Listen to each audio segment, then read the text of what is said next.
So in our second pass, this is the sort of thing we're aiming for. And I'm going to show you in this one as an example. We have two sorts of centre, one of which is a simple volute, like we've done on acanthus leaves and things, and the other sort is a sort of a yin-yang effect.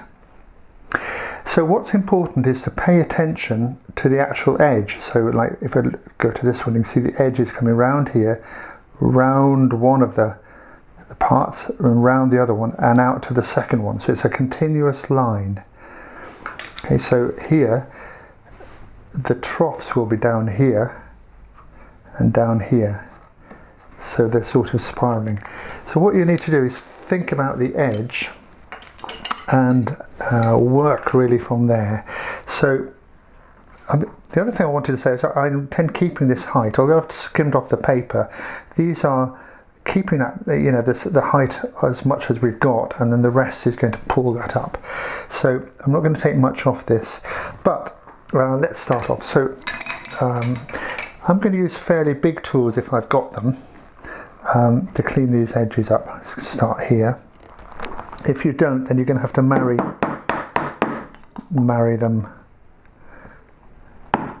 each cut.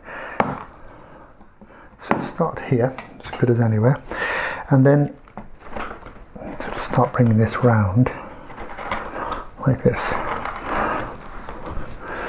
And now the inside edge here is quite small, so we need to make a stab cut, and then coming round into there. So that's the one line coming round here, and for the moment just come to a point there. Let's get rid of some of this. There. It's very crumbly wood, so we've got to be careful with our undercutting, or if you're using a similar crumbly wood, because this will splinter off. So that's the first trough coming round, and there's the edge of that coming up, still on that line and here. Then the second one is going to be over here. Stab that one in. And then this one we can cut in like this. See, that paper's going to come away.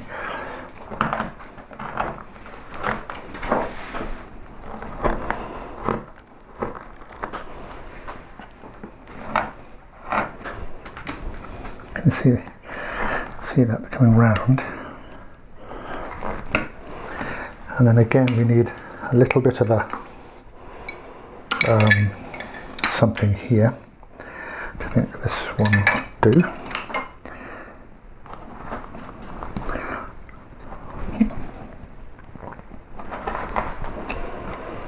So they're now starting to curl round each other. So this one's coming round here.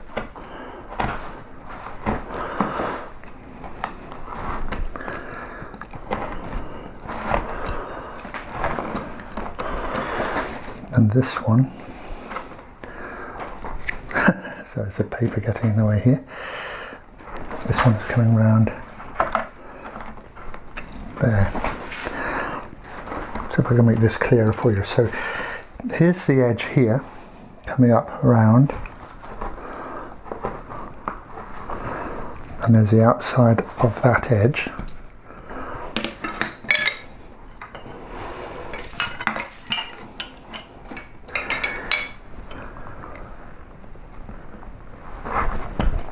So that's this one coming around, and this is all going to have to come away, and this is now the inside of this edge. In fact, this is too high. Let's take all this back. Now what we've got to be careful of is undercutting this point, because it's very weak. But I think you can see the bit of paper left, that it's coming around like this one continual line. Now that edge isn't right, so we will have to perhaps drop this back. This is coming over here. Drop this one back a little bit, and then recarve this.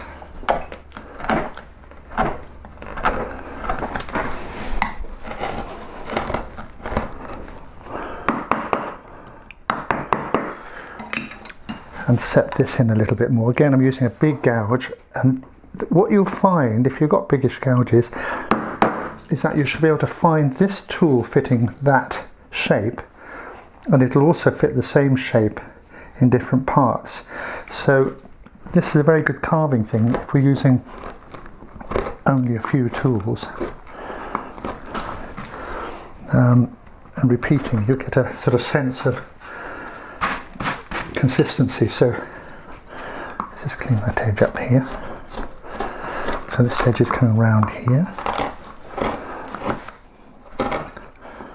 I'm going to drop it now much more behind this one, but I'm not undercutting yet.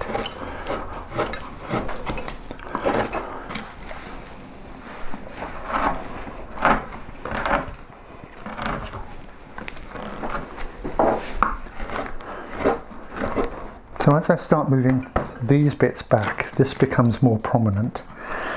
And what I want to pay attention to now is, see how that's just splintered off, look at that.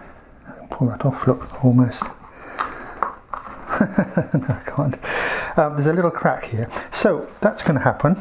So what I'm going to do is I'm going to redesign my curves. This is not lettering, it doesn't have to be exactly right. So exactly as something. So no one's ever seen these clouds before. So now I've got a slightly different shape, and that's fine. But it might be that according to your tools or what you have,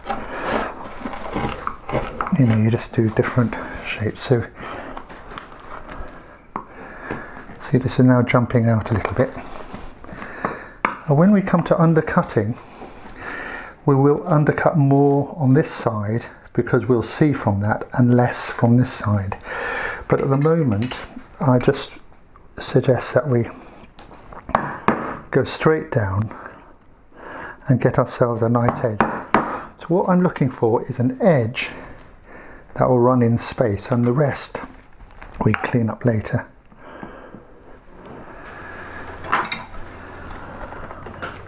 I've moved to the other side so I can get at this a little better.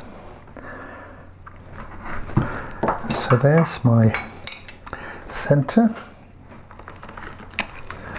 coming round, dropping down, and on this side too. So that'll do for now.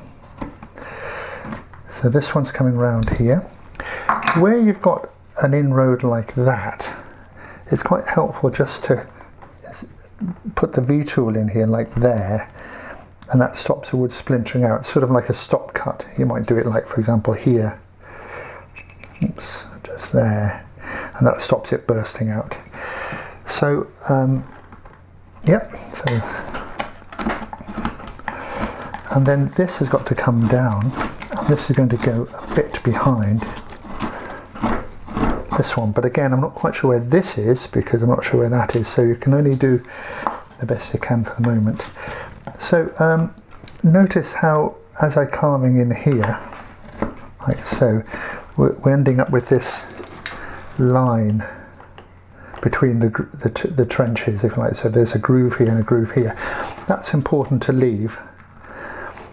We won't make them strong, but they'll be definitely there. So run this around here like this, trying to get a sense. I mean, this, for example, here is really high, so I'm going to have to take that right back. But let's deal with that in a moment when I come to the front of this.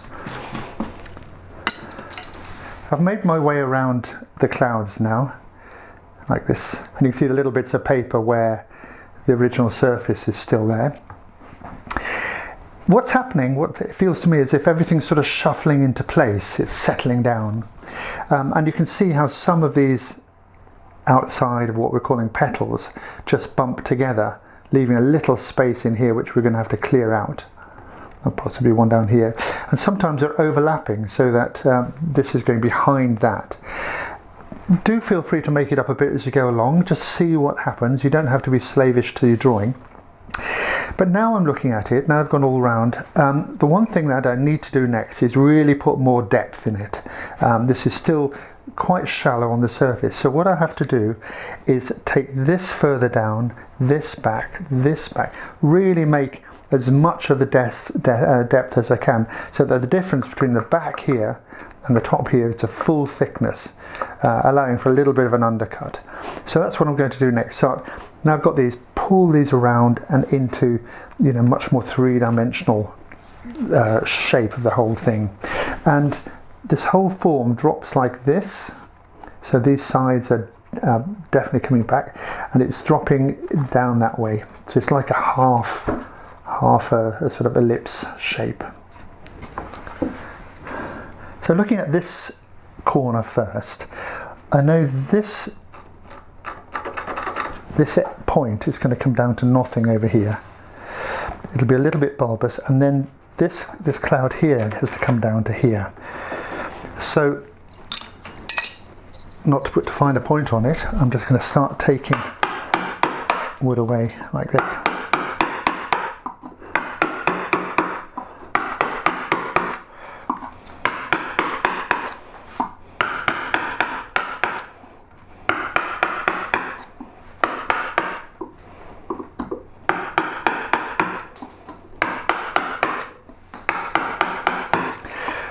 Now, can you see how the shape of the gouge is making this petal edge here? It's rather nice.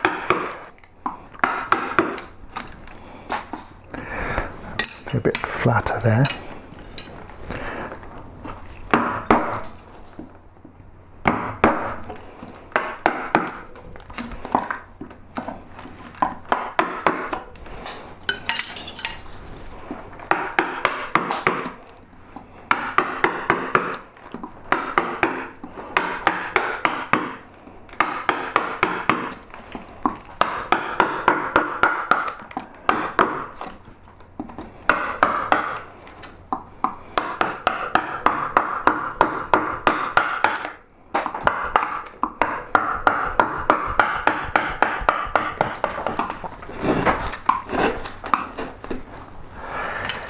You can clear some of this away with a gouge or V tool here, so you can see what's going on better.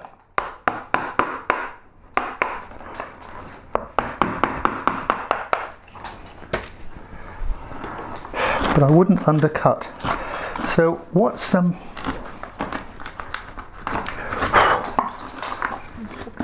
happening here is that this tool is coming in pretty much parallel to the back. Okay, so it's coming in, and this will be undercut into here. Okay, but I'm not undercutting because I might want to lower that. So I've left a bit of a mess here.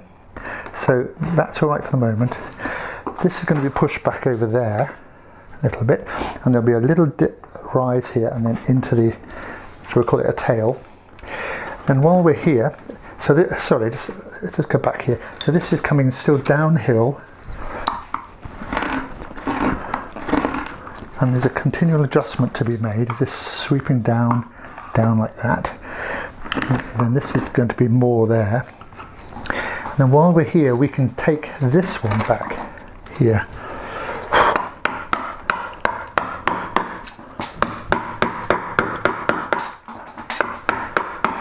Again, thinking about where this edge is going, and then we'll worry about what's inside the edge in a minute. Like that. So the bottom of this bit here will be about the same depth as that bit there.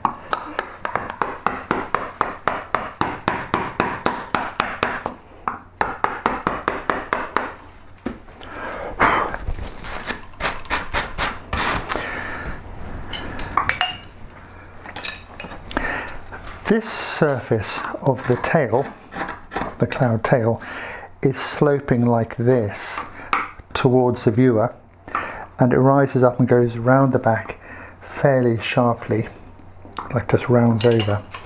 And the cloud comes up sort of like that. And these points here are all, you know, where these sort of scoops meet.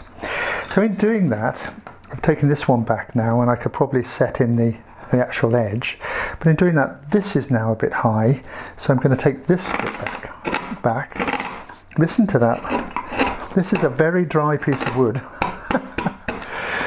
Not my normal oak. I've worked my way around the carving now, and I do like the way we're using the full depth So that's really bringing the whole carving out. But we're going to make that even more so by scooping further in here and setting in and starting to undercut, and we'll see some big shadows, even more bigger shadows coming out.